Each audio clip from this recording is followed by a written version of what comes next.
안녕하세요. 함께행복한교회 정요한 목사입니다. 10월 24일 아침 기도회 시작하겠습니다. 사무엘하 21장 1절에서 14절의 말씀입니다. 다윗 시대에 세 해 동안이나 흉년이 들었다. 다윗이 주님 앞에 나아가서 그 곡절을 물으니 주님께서 대답하셨다.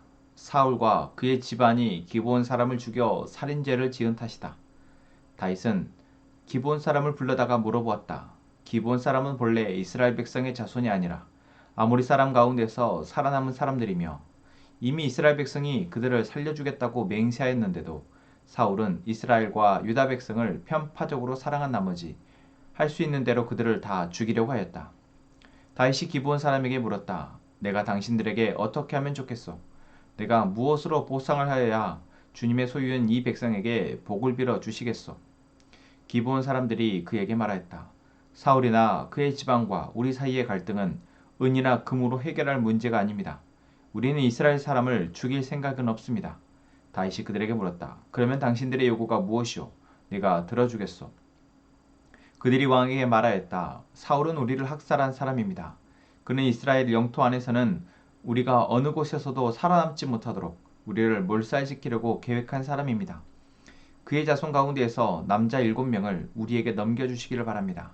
그러면 주님께서 택하신 왕 사울이 살던 기브아에서 우리가 주님 앞에서 그들을 나무에 매달겠습니다. 왕이 약속하였다.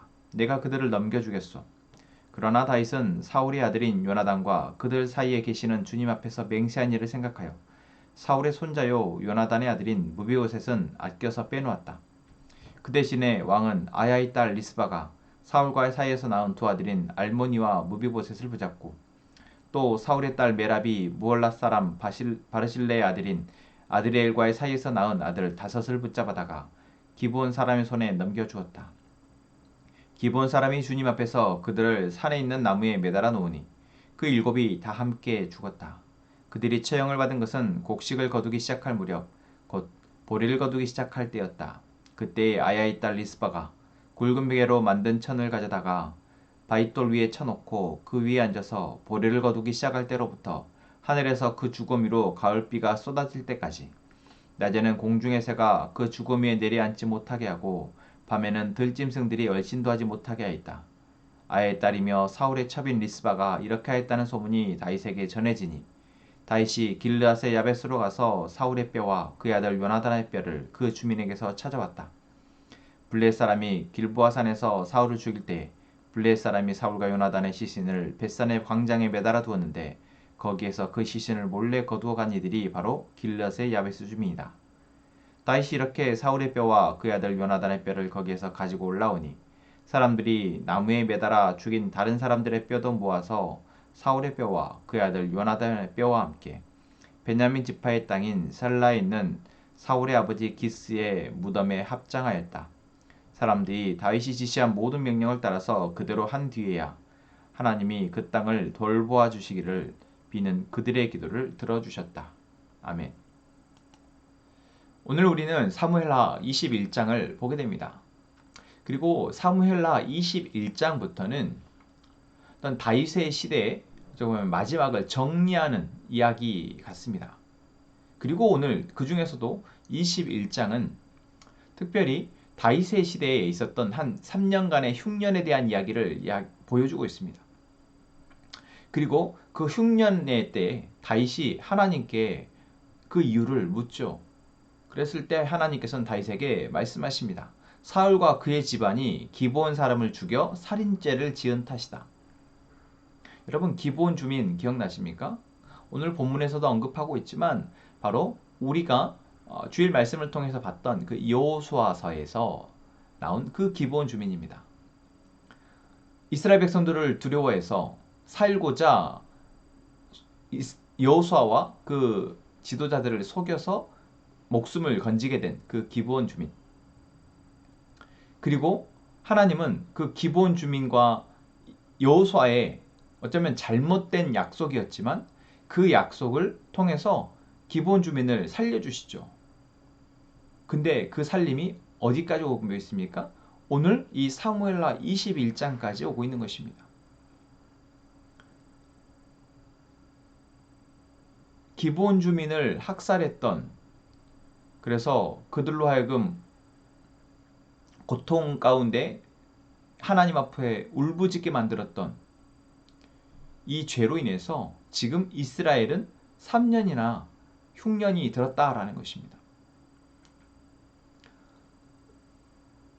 그리고 그것에 대해서 이제 다윗이 어떻게 해주면 되겠느냐, 그들의 억울함을 풀 수 있겠느냐라고 기브온 주민에게 물었을 때 기브온 주민들은 사울 집안의 남자 7을 내어달라라고 합니다. 그들을 나무에 매달겠다라는 것이죠.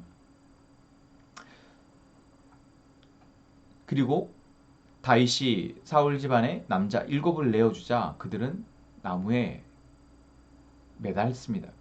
기브온 주민은 그 아들들을 나무에 매답니다.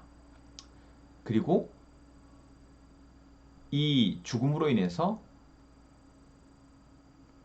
이스라엘에 내렸던 흉년이 멈춰지게 되죠. 오늘 이 말씀은 우리에게 무엇을 말해주고 있습니까? 바로 하나님이 나를 사랑하시듯 내 옆에 고통당하는 이웃을 사랑하신다라는 것입니다. 특별히 이 기브온 주민은 원래 이스라엘 지파가 아닙니다. 그러니까 하나님의 백성이 아니었죠. 그러나 하나님의 백성, 하나님의 언약 백성 안에 들어온 사람들입니다. 마치 우리가 그랬던 것처럼, 그리고 또한 지금 이 세상에 하나님의 은혜 아래 들어오고자 지금 준비 중인, 하나님께서 일하고 계신 사람들처럼 말이죠. 누가 이 기브온 주민과 같이 하나님의 백성으로서 이제 하나님이 그들의 억울함을 들으시고 그들의 억울함의 가운데 하나님이 일하실지 알 수 없습니다.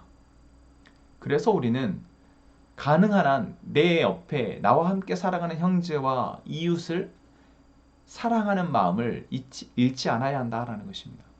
그리고 사랑하기까지 나아간다라는 것은 사실 커다란 희생이 필요한 부분이긴 하지만 그에 앞서서 우리에게 무엇이 필요합니까?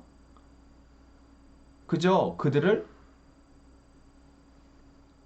악하게 대하지 않는 것, 거기서부터 시작되어진다는 것입니다. 오늘 사실 이 사울이 이 기브온 주민들을 멸하는, 그러니까 모두 다 학살하고 죽이려 하지 않았다면 이러한 일들은 일어나지 않았을 것입니다. 그저 그냥 같이 살아가고 막 그들의 어려운 형편들을 살피는 데까지 나아가지 않더라도 사실 죽이려고만 하지 않는다면, 그들을 이용해서 내 삶을 더 낫게 만들거나 내 감정을 화풀이하거나 또는 내가 그들에 대해서 정말 부정적인 마음으로 대하지만 않는다면 하나님은 그들의 억울함 가운데 그들의 억울함으로 인해서 나에게 징계하실 일이 없다라는 것입니다. 오늘 내가 살아가는 삶에서 우리가 하나님 나의 삶을 지켜주시고 도와주십시오, 나를 보호하시고 나에게 하나님의 충만한 사랑으로 하나님의 은혜로 살아가게 도와주십시오 라고 우리가 기도하듯 우리 옆에 있는 이웃들이 하나님을 향해서 기도할 것입니다. 그들의 삶의 문제를 놓고 고통을 놓고 기도할 것이다라는 것이죠. 그래서 우리는 지금 하나님께 우리의 삶의 은혜를 구하듯 내 옆에 있는 사람들을 선대하고자 하는 마음으로 나아가야 할 것입니다.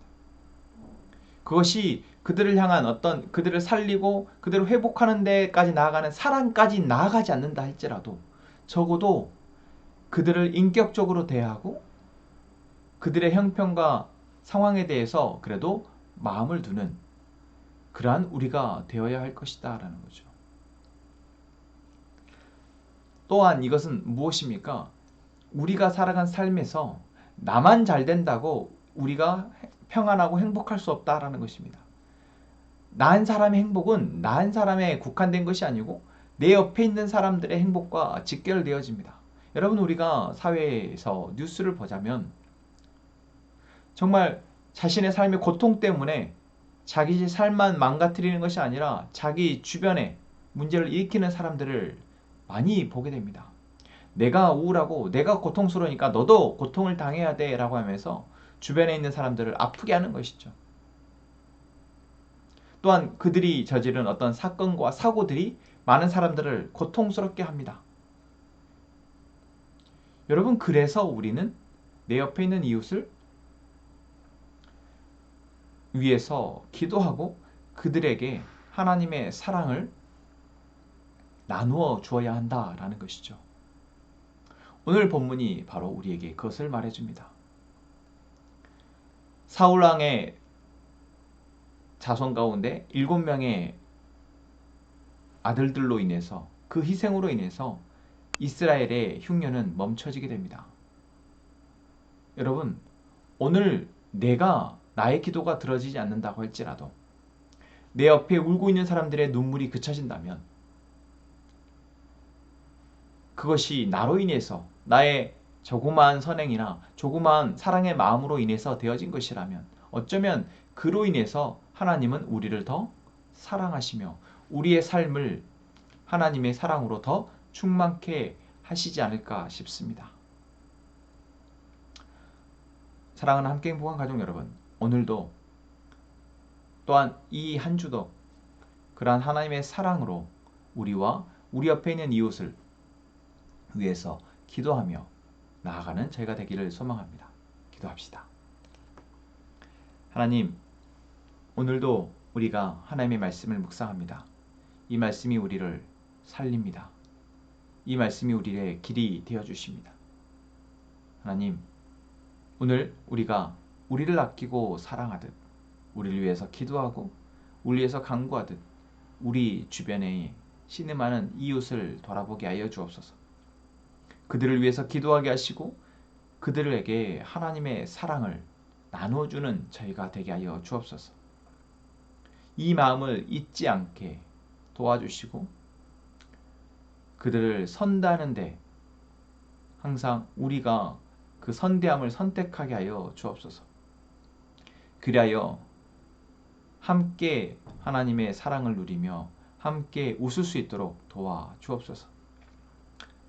하나님, 이 시간 우리 함께 행복한 가족들이 우리 공동체를 이끄시는 하나님의 인도하심을 따라 같은 마음으로 같은 곳을 바라보며 순종함으로 나아가게 하여 주옵소서.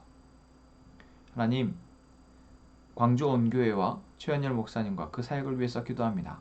하나님께서 우리 교회를 세우시고 지금까지 지키시며 인도하셨듯 광주 온교회를 그렇게 세우시고 지켜 인도하여 주옵소서.